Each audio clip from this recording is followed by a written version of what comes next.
এক মেয়ে আছে কাদের? দেখি হাত তুলেন তো। এক মেয়ে। কয় মেয়ে? মাশাআল্লাহ, হাত নামান। তাখরিজুল মুসনাদ 3 নম্বর খণ্ড 294 নম্বর পৃষ্ঠা।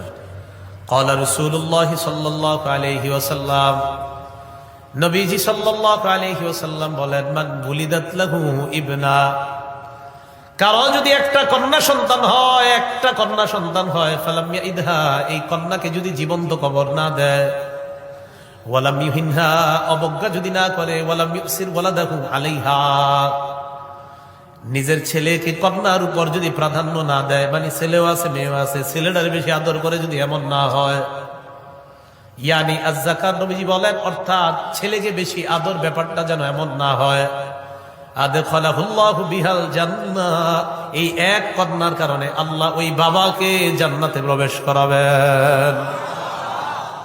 এক কন্যার বাবারা খুশি? তাহলে এক কন্যা, এর কারণে আপনি অবজ্ঞা করবেন না, মেয়ে বলে অবজ্ঞা না করা, ঠিক না? আল্লাহ আমাদেরকে বুঝার তৌফিক দান করেন।